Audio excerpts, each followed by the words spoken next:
Special guests coming in tonight. Who's that? Oh, Trump? Yeah. I love it. Yeah? That's my man. Yeah? Oh, yeah.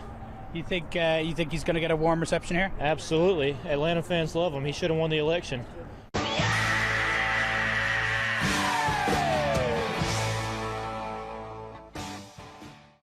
Viewers across the country will soon be subjected to a particular show of fandom that has roiled baseball for decades. And that's the tomahawk chop. Correction, the racist tomahawk chop.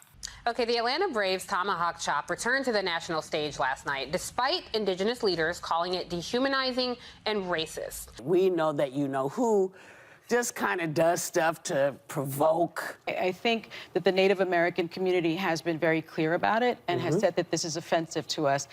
The controversy isn't new, of course. Former Braves owner Ted Turner, his then wife Jane Fonda, and former President Jimmy Carter all gleefully joined in on the chop when the Braves were in the postseason 30 years ago. I want to start off with the Atlanta Braves tomahawk chop. Take a listen to one of the team owners. Kind of excuse why they're still doing this. I think in Atlanta, as I said before, they've done a great job with the Native Americans.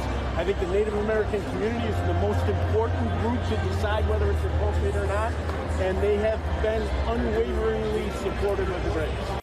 A synchronized movement of the arm by Atlanta fans at home games, a gesture and chant promoting stereotypes, caricatures, and frankly, hatred of Native American people. Baseball Commissioner Rob Manfred came out in defense of Atlanta, saying, quote, the Native American community in that region is fully supportive of the Braves program, including the chop. Manfred said, it's important to understand that we have 30 markets around the country. They're not all the same. The Braves have done a phenomenal job with the Native American community.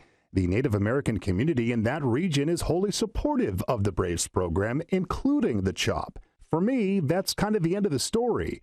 That entitlement, that incredible sense of white privilege, which boils down to complete impunity for them while the rest suffer. Isn't that what the cult of Trumpism is? You see that? That's a stupid bitch. Michelle, it separates them, and also it brings you back to a period with cowboys and Indian movies or something. That's a stupid bitch. The chop, a fitting soundtrack for a wannabe despot who feeds off hate and whose core belief is that racists can do whatever they want. Stupid bitch.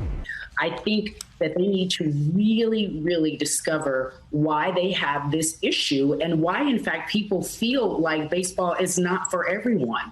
It is a club, a good old boys club. There's no crying in baseball. I want to say about, I think it's interesting that people want to get into my body. And they're happy if I just shut up and go away, but I can't do that because you're trying to get in my body now. Stop!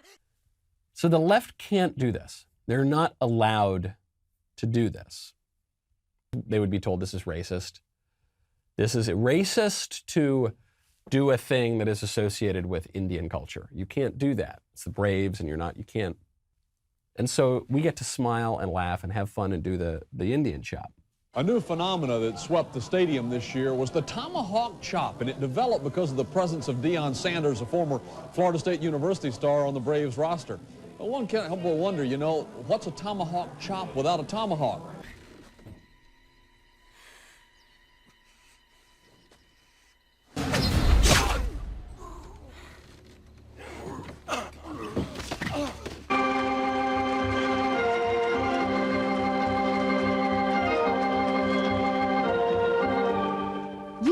To admit, it's a catchy little tune.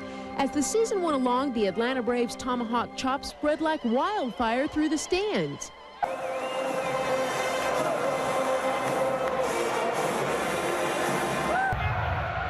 A lot of fans do the tomahawk chop.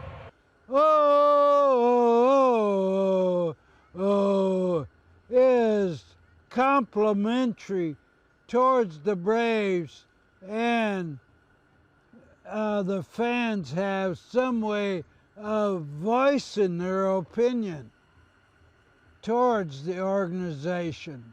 the racist tomahawk chop. Stupid bitch. The foam tomahawks may be the safest to handle, but there's one thing for certain. They've all helped turn this into one happy tomahawk town.